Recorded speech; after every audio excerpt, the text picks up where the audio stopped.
Corbeil-Essonnes, cité des Tarterets. C'est ici, dans le béton de la grande couronne parisienne, que l'histoire de PNL prend racine, celle de deux frères, Tariq et Nabil Andrieux. Leur père, René Andrieux, est une figure locale. Un ancien braqueur condamné à 8 ans de prison pour un vol à main armée, une figure du banditisme corse respectée, cette filiation marque leur jeunesse. Ils grandissent entre la cité et Brive-la-Gaillarde, en Corrèze, loin du tumulte de l'Île-de-France, mais l'ombre du passé familial plane. Avant PNL, il y a des tentatives solo. Tariq, sous le nom d'Admo, sort la mixtape Le son des Rolls Frevol, un en 2008. Nabil alias NOS tente aussi sa chance. Les deux connaissent des démêlés judiciaires. Pour Tariq, un passage par la case prison, notamment à Fleury-Flemérogie pour trafic de stupéfiants, une expérience qui infusera leur futur texte. En 2014, ils décident d'unir leurs forces. Le projet est clair, une indépendance totale, un contrôle absolu de leur image et un son nouveau, mélancolique, planant. Le nom choisi est un acronyme, PNL pour En Peace Friend Love, la paix et l'argent. Une philosophie, un objectif qui résume leur ambition et leur vision du monde. Leur première mixtape, que la famille, sort le 2 mars 2015. Elle pose les bases de leur univers, et autotune maîtrisé, thème de la rue, absence totale de promotion. Leur stratégie est déjà en place, le silence, pas d'interview, pas de passage en radio. Seuls les clips, diffusés sur YouTube, feront le lien avec le public. C'est le début d'un mystère qui va fasciner la France. Qui sont ces deux frères qui parlent à une génération sans jamais lui adresser directement la parole? Le 30 octobre 2015, PNL sort son premier album studio Le Monde Chico. L'onde de choc est immédiate. Le son est unique, la stratégie de communication est une énigme. Le clip Le Monde ou Rien, tourné à Scampia, quartier populaire de Naples, devient un étendard. Il cumule des millions de vues en quelques jours, sans aucune publicité. L'esthétique est brute, presque documentaire. Elle contraste avec les codes du rap français de l'époque. PNL impose son propre langage visuel, loin des standards habituels. L'album est certifié disque d'or en mars 2016, 5 mois après sa sortie. Une performance exceptionnelle pour un groupe en totale indépendance sans maison de disques. Leur modèle économique intrigue. Ils créent leur propre label QLF Records. Ils maîtrisent toute la chaîne production, distribution et merchandising. Une véritable entreprise familiale. La rareté devient leur marque de fabrique. Chaque clip est un événement, chaque publication est scrutée. Le silence médiatique nourrit la légende et attise la curiosité des fans. Ils refusent toutes les sollicitations. Ni Planète Rap sur Skyrock, ni interview pour la presse spécialisée. Ce refus des codes établis renforce leur crédibilité auprès de leur public. Leur communication passe par des symboles, le singe, le cœur, le Z.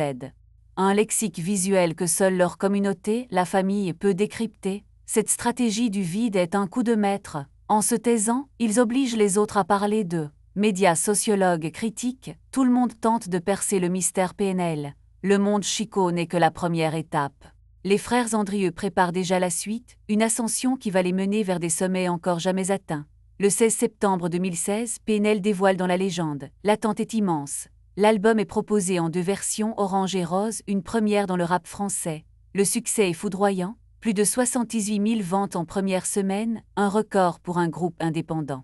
L'album est certifié disque de diamant, plus de 500 000 exemplaires vendus. Les clips de Naha et Onizuka introduisent une saga visuelle, un court-métrage en plusieurs parties qui tient en haleine des millions de fans. C'est du jamais vu. PNL sort de l'ombre pour une tournée à travers la France. Les concerts sont complets en quelques minutes. Sur scène, leur présence est magnétique, presque mystique, malgré une communication minimale. En avril 2017, la consécration internationale semble arriver. Ils sont programmés à Coachella, le prestigieux festival californien. Un exploit pour un groupe de rap français, mais le rêve américain est stoppé net. Admo se voit refuser son visa d'entrée aux États-Unis en raison de son casier judiciaire. Le groupe doit annuler sa prestation. Cet épisode rappelle la réalité qui se cache derrière le Nmaïfl. Le passé des Tarterets n'est jamais très loin. La légende est ancrée dans une histoire bien réelle et parfois brutale. Après cet incident, PNL se mure à nouveau dans le silence. Un silence qui va durer près de 2 ans, alimentant toutes les rumeurs et renforçant l'attente de leur retour. Le groupe a atteint un statut unique. Ils sont devenus plus qu'un phénomène musical, un cas d'école en marketing, un objet d'étude sociologique, une légende vivante. Mais comment surpasser un tel succès? Comment revenir après avoir tutoyé les étoiles et s'être heurté aux frontières du monde réel? La question reste en suspense. Après 2 ans de silence radio, un son. Le 22 juin 2018, PNL sort à l'ammoniaque. Le clip, tourné en Afrique du Sud, est une démonstration de force esthétique. Le retour se prépare méticuleusement. En mars 2019, une vidéo in live de 18 heures est lancée sur YouTube. On y voit la planète Terre depuis l'espace. Personne ne sait ce que cela signifie. L'annonce tombe, le nouvel album Deux Frères sortira le 5 avril 2019. Simultanément, une affiche monumentale est déployée sur un immeuble de la rue de Rivoli à Paris, mais le coup de maître est à venir. Le clip d'ODD est dévoilé. Les frères Andrieux ont obtenu l'autorisation rarissime de tourner seuls la nuit au sommet de la Tour Eiffel. Le symbole est puissant. Les deux enfants des Tarterets ont conquis le monument le plus emblématique de France. C'est la validation ultime de leur parcours, une image pour l'histoire. L'album Deux Frères pulvérise tous les records. En une semaine, il est certifié disque de platine. L'intégralité des 16 titres de l'album entre dans le top 30 des singles. Leur musique, toujours aussi planante, s'est enrichie. Les textes sont plus introspectifs, évoquant la famille, la solitude du succès et la nostalgie d'un passé révolu. PNL n'est plus seulement un groupe de rap. C'est un phénomène de société qui transcende les genres et les classes sociales, de la cité aux quartiers les plus huppés. Leur tournée des Enzeinisfl et des Arenas est un triomphe, culminant avec un concert historique à l'accord Hôtels Arna de Nbesifl, complet en un temps record. Au sommet de leur art, les deux frères semblent avoir tout accompli. Ils ont écrit leur propre légende, selon leurs propres règles, en partant de rien. Quel est l'héritage de PNL ? Ils ont prouvé qu'un autre modèle était possible dans l'industrie musicale, basé sur l'indépendance totale et une maîtrise parfaite de l'image.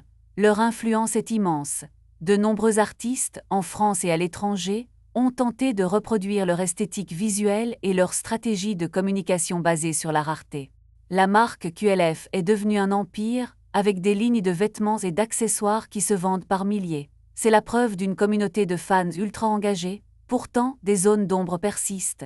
La question du financement initial du projet n'a jamais été élucidée, alimentant les spéculations sur l'origine des fonds. Le passé judiciaire des deux frères reste également un sujet sensible. En septembre 2020, Admo est interpellé en plein Paris, une arrestation filmée qui fait le tour des réseaux sociaux. Il sera condamné à une amende et à un stage de citoyenneté pour usage de stupéfiants, outrage et rébellion. Une nouvelle fois, la réalité rattrape la légende. Depuis le succès de Deux Frères, le groupe est de nouveau silencieux. Aucune nouvelle musique, aucune annonce. Le Nmaifre se nourrit une fois de plus de l'absence. Leur histoire est celle d'une ascension fulgurante, d'une revanche sociale et d'une réinvention des règles du jeu. Un parcours unique dans l'histoire de la musique française. Mais après avoir atteint le sommet, que reste-t-il à conquérir ? Le plus grand défi pour PNL est peut-être de gérer l'après-légende et de décider de la suite à donner à leur histoire.